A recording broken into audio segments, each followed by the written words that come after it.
boa noite, meus amigos do Jogo do Poder. Domingo, à noite, voltamos pela rede CNT. Hoje recebo aqui o secretário de Segurança do Paraná, Cid Vasques.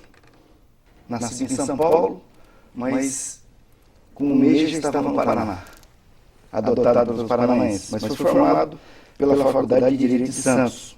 A coisa não está boa, né? O Santos ganhou ontem, mas ainda precisa melhorar. Está inspirando confiança ainda. Cid é santista de corpo e alma. Foi delegado da Polícia Civil entre 1984 e 1989, fez carreira no Ministério Público do Paraná, passou por diversas comarcas do Estado até alcançar o cargo de Procurador de Justiça em abril de 2010. Está à frente da Secretaria de Estado da Segurança Pública desde setembro de 2012. Aliás, não é a primeira vez que você passa pela Secretaria. No governo do Requião você também atua na Secretaria.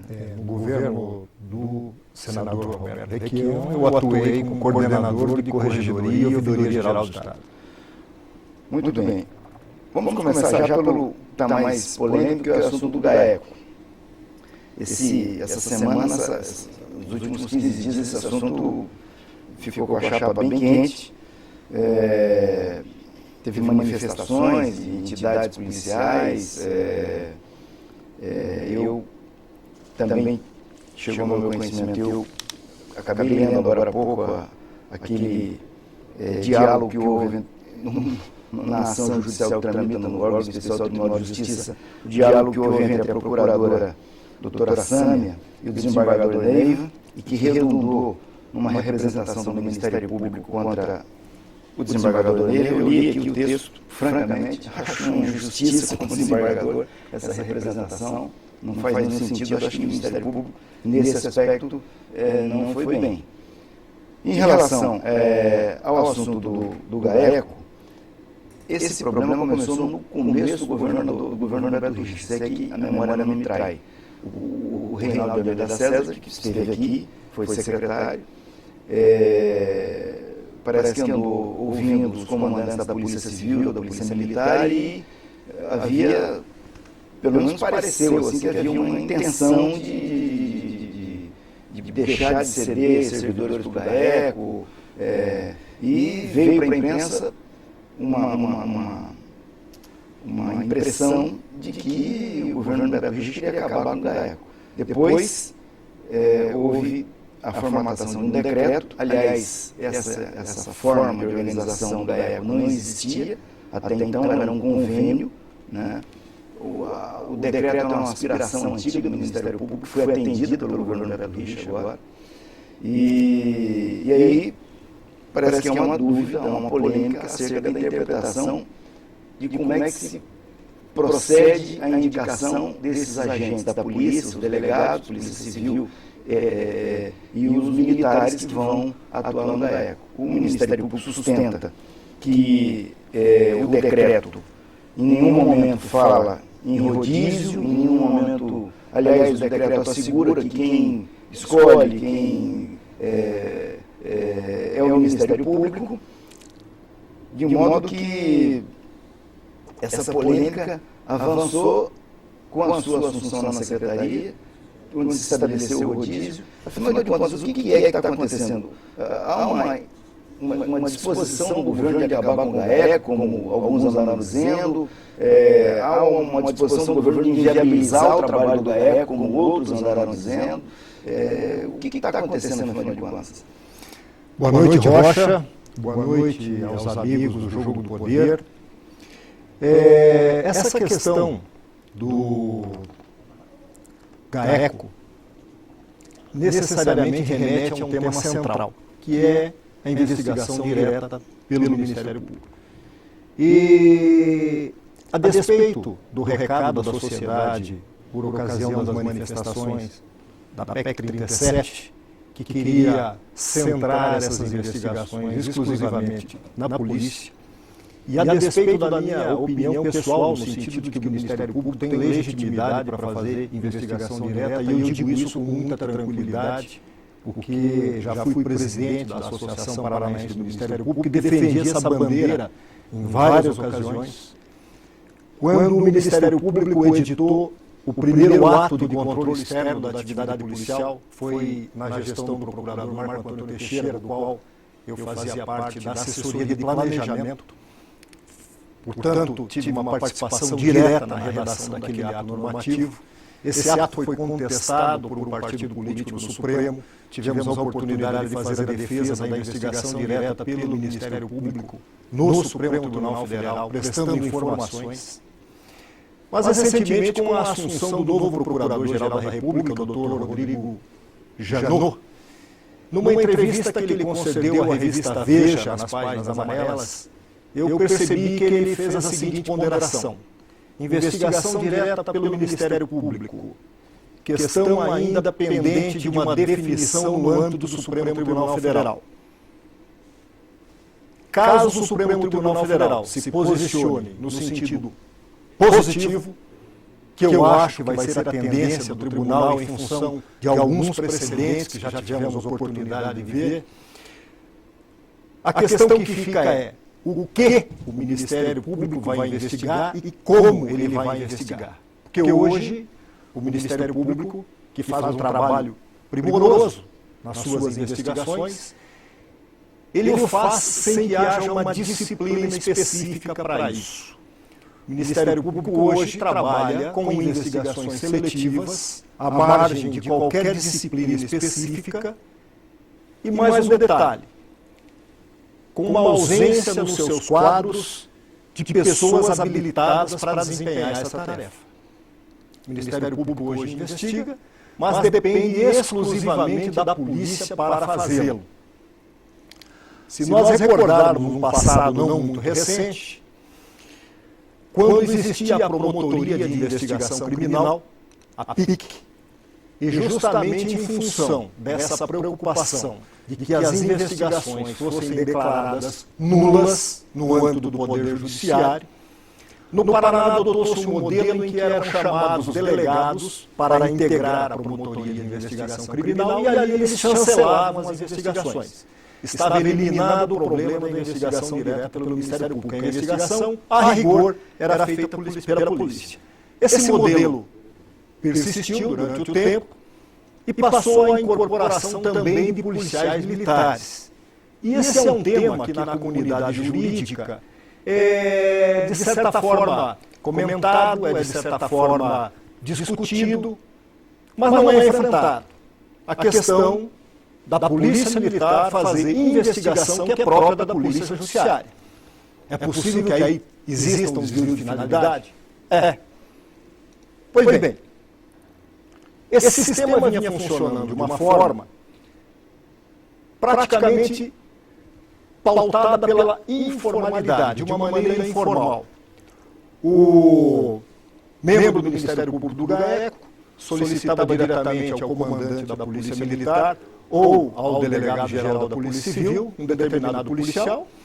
A Polícia Militar, através de um ofício, mandava esse policial para o GAECO, da mesma forma a Polícia Civil, e não havia até então nenhuma norma que disciplinasse ou regulamentasse essa atividade.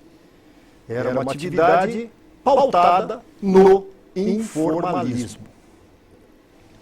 Mas o governador Beto Richa, reconhecendo a importância do trabalho do GAECO, reconhecendo a importância da participação do Ministério Público na investigação criminal, oficializou esse ato de cooperação, mediante a expedição de um decreto, na perspectiva do aperfeiçoamento da segurança pública. Esse decreto veio, então, a institucionalizar um ato de cooperação entre o Poder Executivo e o Ministério Público. Porque o Ministério Público, para fazer as suas investigações, ele precisa da polícia. Pois bem, esse decreto ele prevê a designação nominal dos policiais pelo secretário de Segurança Pública, num determinado dispositivo, mediante solicitação do Procurador-Geral de Justiça. E é um outro... O Procurador-Geral de Justiça solicita e o secretário de Segurança promove a... Designa nominalmente. para usar a expressão do decreto. E um outro dispositivo diz caber ao Ministério Público avaliar o perfil do policial que está sendo solicitado. Pois bem, ou seja, o Ministério Público pode recusar. Veja, eu não vejo nenhum problema no Ministério Público recusar, desde que decline as razões por que eu faço. Se o policial tem algum problema disciplinar, se o policial tem... Mas dificilmente alguém da Polícia Civil ou da Polícia Militar vai indicar para trabalhar no GAECO um policial que não tenha aptidão e muito menos condições, ou idoneidade ou reputação que o impeça de fazê-lo. Bom, o decreto ele entrou em vigor em março de 2012 e eu assumi a Secretaria de Segurança Pública em setembro do mesmo ano. E nesse período de tempo, até então ele ainda não tinha sido posto em execução, colocado em prática.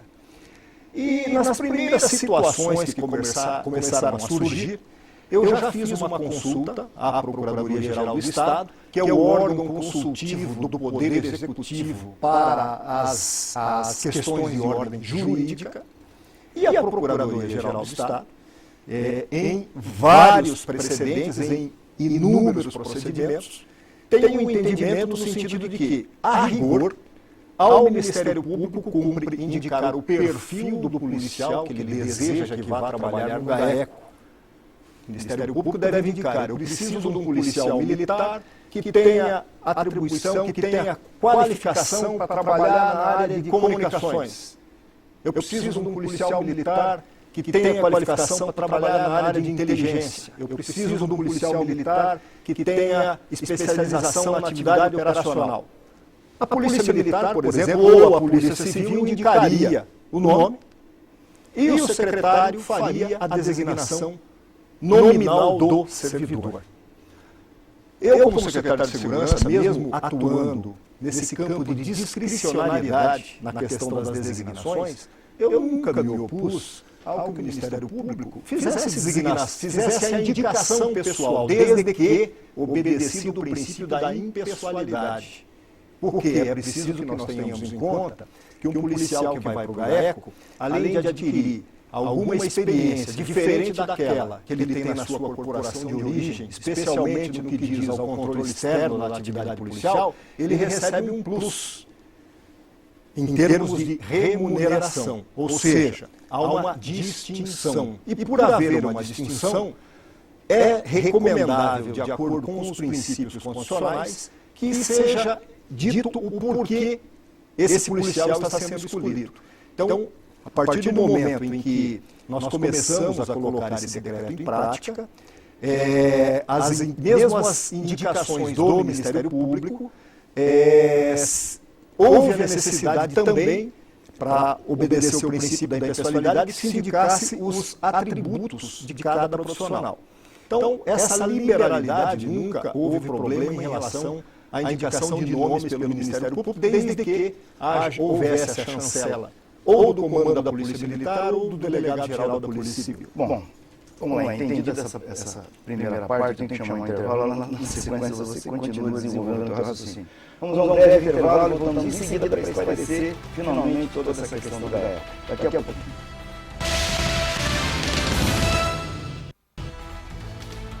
Voltamos ao estudo da RCNT, uma rede da família Martinez, para a sequência do bate-papo com o secretário de Segurança do Paraná, Cid Vasco, no Jogo do Poder. Pois bem, feita a exposição de como é que é o protocolo, o procedimento de indicação, o Ministério Público solicita, através do Procurador-Geral, o secretário faz a designação nominal, tudo cumprindo os requisitos da transparência, impessoalidade, da fundamentação do ato e tal. E essa questão do prazo, qual é o problema em relação, porque até onde eu sei, todo servidor que é cedido de um órgão para o outro, legalmente, essa sessão ela tem um prazo de um ano. Eu me lembro que todo final de ano, começo de ano, tem que renovar essas sessões. Isso todo governo, pelo menos faz isso, eu não sei qual que é a origem legal disso, mas eu sei que tem. No seu caso, por exemplo, você está cedido para o governo, para o executivo, é procurador de justiça, está cedido para o executivo pelo prazo de um ano. né? No final do ano, o Ministério Público vai ter que renovar ou não a sua licença. Qual é o problema em relação a estabelecimento de prazo para esses servidores que vão para o GAECO? Bem, Rocha, essa foi uma outra questão que surgiu por ocasião da aplicação desse decreto. A Procuradoria-Geral do Estado, a despeito da ausência no decreto de uma norma que cogitasse da fixação de prazo para que esses servidores permanecessem à disposição do GAECO, a Procuradoria-Geral do Estado, avaliando dentro do sistema de normas que regem o servidor público, né, entendeu que, e isso me parece, como você mesmo afirma, um tanto quanto autoexplicativo, que nenhum servidor público que é colocado à disposição de uma outra entidade, que o GAECO também tem esse aspecto. O GAECO não tem uma personalidade jurídica propriamente dita. Ele é um grupo de cooperação, é um grupo de investigação criado mediante ato de cooperação com o Estado. Então, um servidor que vai ser disponibilizado para esse grupo, servidor policial, seja ele civil ou militar, ele não vai ficar à disposição ad eternum. Do ponto de vista da administração militar, como do ponto de vista do Estatuto da Polícia Civil, há inclusive limitação de tempo para que o servidor fique afastado da sua instituição. E a Procuradoria-Geral do Estado deixou essa questão no âmbito da discricionariedade do secretário de Segurança, e eu entendi que era mais consentâneo a estipulação do prazo de um ano, podendo se cogitar de eventual prorrogação, de acordo com a sistemática em quase todos os outros casos. Aliás, o próprio Ministério Público tem 12 ou 16 servidores do Poder Executivo colocados à disposição do Ministério Público, todos com prazo. Não no GAECO. Não, fora do GAECO. Além do GAECO, ele tem mais 16 servidores do Poder Executivo, atuando em vários setores do Ministério Público, todos eles com prazo de um ano. Tá, então, na verdade, você pretende criar uma exceção no caso do GAECO. Sem dúvida. Há um entendimento dos promotores do GAECO que o policial que vai para o GAECO ele não pode ter prazo certo de disposição.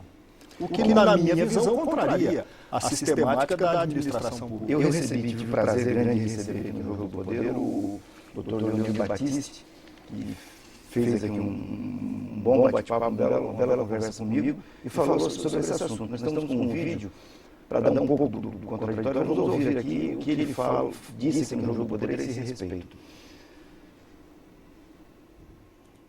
Então, o motivo pelo qual se pretendeu e no Paraná sempre se perseguiu esse modelo de integração é principalmente para que cada pessoa, na sua função e com as suas habilidades ou qualidades, pudessem somar. Exatamente para o quê? Para se conseguir agilidade, acima de tudo, e eficiência. O combate que se faz a certos crimes, e o GAECO não combate crimes convencionais, então, portanto, ele absolutamente concorre isoladamente com a Polícia Civil. Então, nesses crimes que não são convencionais, dentre os quais os não convencionais são principalmente os chamados de colarinho branco, nós precisamos de toda a soma de esforços, porque são normalmente investigações longas, normalmente ela começa, mas ela toma rumos diversos, porque são fatos complexos, relacionados, via de regra, com outros fatos que às vezes nem são conhecidos no momento do início da investigação. Então, a tentativa de se manter um grupo com a participação da Polícia Civil, da Polícia Militar e do Ministério Público é exatamente a agilidade e a eficiência. Quando nós trabalhamos ali no meio ambiente, então nós trabalhamos absolutamente sem qualquer relação de subordinação, absolutamente. O promotor é o coordenador, mas a coordenação dele é naquele sentido de dizer o seguinte: olha, como é, o promotor ele sempre se indaga o seguinte: como é que eu vou apresentar esse fato à justiça? Quais as provas que eu preciso para reforçar ou não? E, obviamente, por exemplo, o delegado de polícia e os oficiais que estão conosco, da Polícia Militar, e, enfim, qualquer membro todo membro policial que esteja ali, ele tem a visão dele, ele opina, ele facilita, ele ajuda. Nós, como eu digo sempre, esses fatos, a todo momento existe uma atitude de decisão, ou seja, decisão de se vai pedir ao judiciário determinada medida, né, determinada constrição, determinada busca e apreensão, se isso não prejudica ou não repercute lá, não se perde outros aspectos da investigação. Então, o modelo que perseguimos exatamente é esse modelo de integração. Ao contrário do que muitas vezes o GAECO é o Ministério Público, nós temos dito a todo momento que o GAECO, exatamente como o nome diz, é grupo. O grupo ele precisa, para ter eficiência, ter, a nosso ver, a integração das três instituições.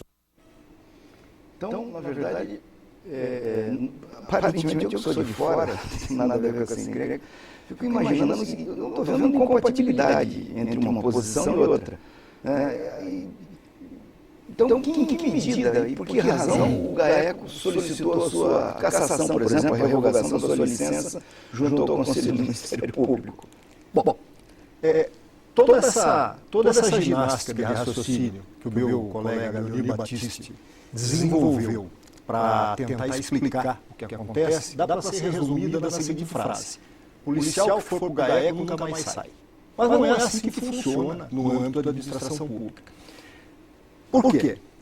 Essa renovação, essas substituições no âmbito das investigações, quando você afirma que essas investigações podem ser prejudicadas porque elas demandam um longo tempo, todo respeito, são suposições destituídas de qualquer fundamento empírico. Porque da mesma maneira que você pode sustentar que a experiência produz uma investigação melhor, que a permanência possibilita uma investigação mais eficiente, essa permanência também pode possibilitar uma acomodação, pode possibilitar determinados vícios, repetições de atos, ao passo que a transitoriedade ela traz o benefício da renovação, a troca de experiências, a incorporação de novas práticas, aquilo que a gente costuma chamar de sangue novo. Agora, o argumento que me parece primordial para se entender melhor essa situação, e aí é que eu vejo o paradoxo, se os policiais atuam sob a coordenação de um promotor, no caso dos promotores do GAECO, nem eles têm garantia de permanência no cargo, porque eles são designados em caráter precário pelo Procurador-Geral de Justiça, como acontece aqui em Curitiba. O promotor que atua no GAECO é designado pelo Procurador-Geral de Justiça de acordo com critérios de conveniência e de oportunidade. Então, se essa inamovibilidade não se aplica ao próprio agente do Ministério Público, evidentemente, por maior razão, que ela não pode ser aplicável também à questão dos policiais. Mas é bom que se diga que essa demanda que surge na necessidade de se fazer esse rodízio, ela vem das próprias corporações. Isso é uma discussão que já vem de algum tempo. Não é uma discussão recente e nem é uma invenção do secretário de Segurança. Evidentemente que não. Isso é uma demanda trazida pelo comando da Polícia Militar e pela direção da Polícia Civil. E os argumentos me parecem bastante razoáveis. Um policial militar que está há 8, 9, 10 anos no GAECO, ele já perdeu o vínculo com a corporação. Um policial militar que está há 8, 9, 10 anos no GAECO, ele já não tem a mesma noção de escala de comando. Um policial civil que está no GAECO há 8, 9, 4, 5, 6 anos, também já perdeu a identidade com a sua corporação. E é preciso que se abra a oportunidade para que mais policiais tenham acesso a essas boas práticas que o Ministério Público exercita e cobra das demais instituições e que eles voltem para suas instituições de origem como multiplicadores dessas boas práticas. Mas não diria que seja uma acusação, mas um argumento de que esses policiais estariam sendo colocados na geladeira quando saem do GAECO e voltam para suas corporações. Isso é um outro argumento que também não tem nenhum fundamento de ordem empírica. Eu não tenho dados nesse sentido e, evidentemente, a administração da Polícia Militar e a administração da Polícia Civil, trazendo essa demanda ao secretário, vai ter que adotar determinados critérios para aproveitar esse policial exatamente da maneira como eles propuseram. Ok.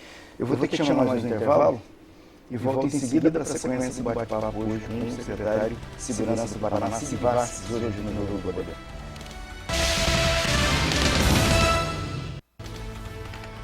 Voltamos ao Jogo do Poder para a sequência do bate-papo com o secretário de Segurança Pública do Paraná, Civas. Bom, superada a questão do GAECO, vamos aqui a um assunto que tem várias participações pelo Twitter, da Denise Ramon, Gustavo Bayer, Alvir Risenberg Neto, Marco Barbosa, Carlos José Merizio, professor Flávio Will, Rafael Marchini, Marcelo Silva, Ana Luiz Oliveira. Todos eles perguntando sobre essa questão do efetivo da Polícia Civil. Estão dizendo aqui que tem um concurso que foi feito, realizado, as pessoas foram aprovadas, tem um monte de 500 pessoas que estão sendo chamadas, segundo eles estão dizendo aqui, querem saber quando é que isso vai acontecer. No exato momento em que o Estado puder aumentar as suas despesas com o pessoal. Todos nós sabemos que o Estado, momentaneamente, está dentro do chamado limite prudencial, que é estabelecido pela Lei de Responsabilidade Fiscal. Esse percentual está em torno de 47% a 48%, então esse limite precisa ser reduzido e isso tem que necessariamente haver um incremento na receita, seja por qualquer meio, mas a notícia que eu tenho é que isso deve estar se materializando até o final do ano. E eu, como secretário de Segurança, tenho o maior interesse em aumentar o efetivo, evidentemente, tanto da Polícia Militar como da Polícia Civil. Então, tão logo haja a possibilidade de retomar as nomeações, esse pessoal do concurso de 2009 é um pessoal que está demonstrando um interesse enorme em trabalhar, em integrar os quadros da Polícia Civil, de acordo com as necessidades e com as possibilidades, eles serão chamados. Inclusive, já determinei que a Polícia Civil me mandasse o número de vagas decorrentes de morte, de aposentadorias, para ver se é possível nomear já algum efetivo, porque essa é a única exceção que você pode contar dentro do limite prudencial. Pois é, justamente isso que eu ia perguntar. A notícia que se tem também é que a saída de policiais civis e militares também é muito grande, né? Por isso essa necessidade de fazer concurso com uma certa frequência. No caso de morte e aposentadoria. Você pode fazer nomeações. Então, eu já pedi um levantamento na Polícia Civil para ver a possibilidade de nomeação de, pelo menos, investigadores e escritores. Pelo menos empatar, deixar como está, não diminuir o efetivo. Essa é a ideia. Tá. Bom, outra coisa é o seguinte, eu conversei já com o Luiz Fernando de Lázaro, que esteve aqui, o próprio Reinaldo, também, quando esteve aqui, eu falei sobre isso, sobre a questão de estatística criminal. O blog do Jogo do Poder tem sempre frequentado esse tema, porque no Brasil não existe um sistema de estatística criminal unificado nacionalmente. Cada estado faz o seu, da maneira que achar que deve fazer e tal. E eu já me deparei com notícias, por exemplo, da Gazeta do Povo, de capa, dizendo que Curitiba é mais violento do que São Paulo. Eu acho um absurdo completo. Já vi também no Correio Brasiliense notícias dizendo que Campinas, no Rio Grande do Sul, é a terceira cidade mais violenta do Brasil. É uma loucura completa isso, né? E, lógico, são informações do DataSUS. Eles utilizam o DataSUS como fonte.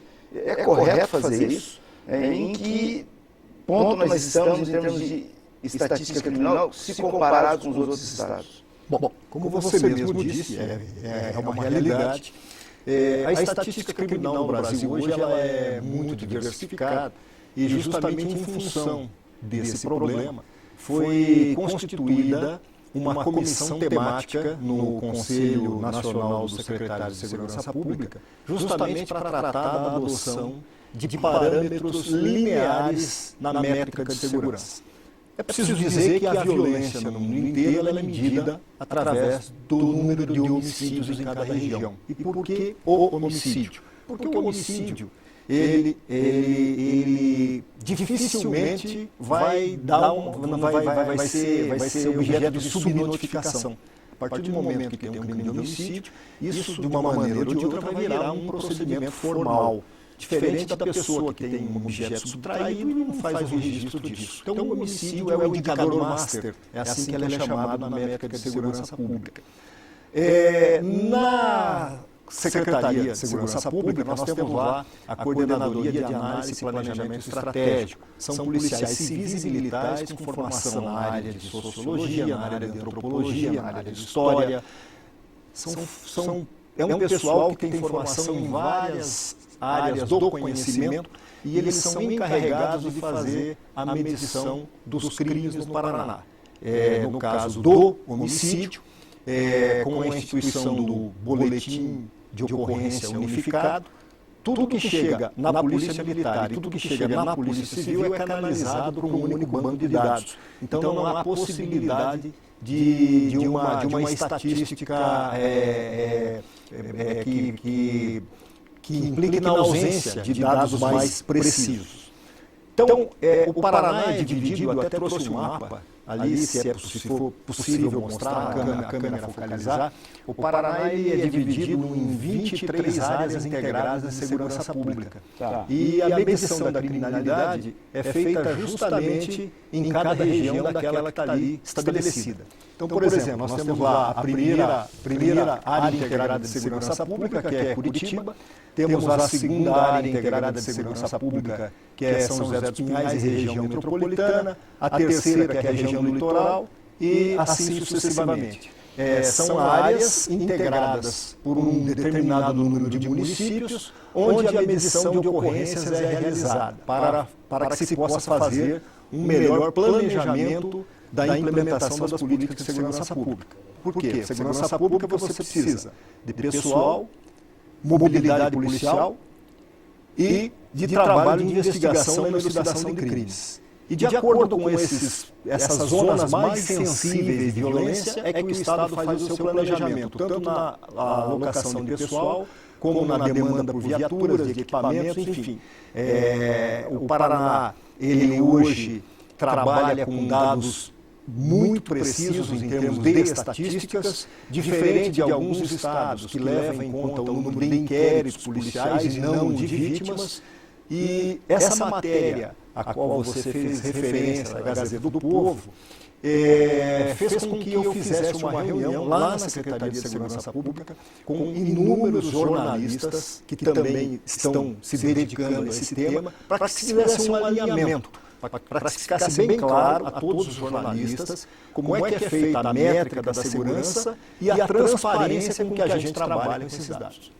Bom, você está me dizendo o seguinte, que na medida que você tem, por exemplo, crescimento de homicídio na região de Foz do Iguaçu, esse movimento é captado por esse sistema. Sim. Agora, aí providências são adotadas. Eu vou contrariar o seu exemplo. Foz do Iguaçu, que é a 12ª área integrada de segurança pública. No acumulado de 2012, de janeiro a setembro, nós tivemos lá 146 homicídios dolosos. Homicídios praticados com a intenção de matar. É importante que o público entenda isso. Essa estatística não leva em conta um acidente de trânsito, um atropelamento, porque essas são situações que não se inserem na questão da violência propriamente dita, para efeitos de medição. Então, por exemplo, Foz do Iguaçu, de 146, em 2012, foi reduzido para 114, quer dizer, uma redução de menos 21,92%. Só para esgotar esse assunto, no geral, de 2012 para 2013, o quadro no Paraná hoje é uma redução de 17,45%, com tendência de diminuição em alguns lugares, com redução de até 43%, como é o caso de Toledo, de 45%, como é o caso de São Mateus do Sul, de 20,67% em Curitiba. Londrina, menos 43%. Em 2012 tivemos em Londrina 133 homicídios, de janeiro a setembro. Em 2013 tivemos 75. Me diga uma coisa, a droga ainda continua sendo o carro-chefe desse... Sem dúvida, especialmente o crack. Depois da inclusão do crack no mercado de substâncias entorpecentes em 99, se você pegar o gráfico da violência no Brasil, ele sobe de maneira vertiginosa. Hoje você tem em Cracolândia, até em tribos dos ticunas, lá em Tabatinga, no Amazonas. Você tem Cracolândias dentro dos canaviais em São Paulo, nas cidades do interior de São Paulo. Crack é uma droga de fácil acesso, de um custo relativamente baixo e de um potencial de dependência que é devastador. Então, essa disputa por pontos, ou por cobrança de conta, ou por, enfim, o mercado da droga ele impacta de maneira muito significativa na questão dos homicídios, em torno de 60% a 70%. Vamos a mais um breve intervalo, voltando em seguida para a sequência do bate-papo com Cid Vaz, secretário de Segurança do Paraná, hoje no Jogo do Poder. Voltamos ao estúdio da RCNT para a sequência do bate-papo com Cid Vaz, hoje no Jogo do Poder, secretário de Segurança do Paraná. Bom, temos aqui uma pauta a vencer. O planejamento, o que tem de planejamento na Secretaria de Segurança, de novo, de novidade? Bom, além do alto investimento na mobilidade policial, com a aquisição de 1.200 viaturas de porte avantajado, tecnologia embarcada, que dá ao policial mais dignidade, mais eficiência para poder trabalhar, nós, a semana passada, concluímos a primeira etapa da licitação, concluímos a licitação para a primeira etapa de aquisição de módulos móveis. São furgões adaptados para funcionarem como postos policiais volantes, apoiado por 2 motocicletas e mais uma viatura, que ficarão espalhados pelos bairros de Curitiba e no interior do estado. É um policiamento mais eficiente, mais rápido, mais ágil e mais perto da população. Redução da criminalidade, você já falou aqui, e metas de PPA. Quais são as metas? Nós hoje no Paraná temos uma meta para o início de 2015 colocada no PPA de 21 homicídios por 100 mil habitantes. Essa taxa de homicídios em 2010 era de 30,4 por 100 mil habitantes. Em 2012 ela já baixou para 28,64. Tenho aqui, em 2013, no primeiro semestre, ela está em 11,9, com uma taxa projetada de 23,8. É importante que se diga que a última medição nacional é de 2010. Ela é de 22,9. Eu acredito, particularmente, que esse dado está defasado, porque ele já tem aí praticamente 3, 4 anos. Não temos ainda hoje a taxa nacional. O último dado que nós temos é de 2010. Se nós conseguirmos em 2015 estar com 21,5, nós seguramente vamos estar abaixo da média nacional. Contratação de policiais, você já falou também. Aliás, a Flaviane Weber insiste aqui na questão de saber se os investigadores serão chamados. Você nunca se investiu tanto no aumento de efetivo. Até agora foram incorporados entre Polícia Militar e Polícia Civil 3.120 policiais. Há um concurso em andamento para a inclusão de mais 5.400 policiais militares, sendo que 819 são bombeiros. Desses 5.400, que o concurso já foi concluído, 2.223 policiais militares começam o curso, agora no dia 1º de novembro, com possibilidade de eles já estarem incorporados na tropa em maio do ano que vem. Polícia Civil. O maior problema hoje da Polícia Civil do Paraná é a falta de delegados.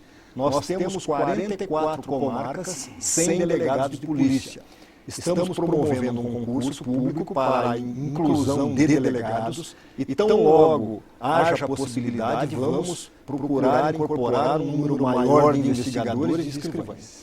Também aqui no Twitter nós tivemos algumas referências a essa questão da formação de policiais. Parece que a Secretaria investiu na montagem da estrutura em Maringá, a esse respeito. E aí nós temos agora, além da do Guatupê, no interior também, esse tipo de trabalho.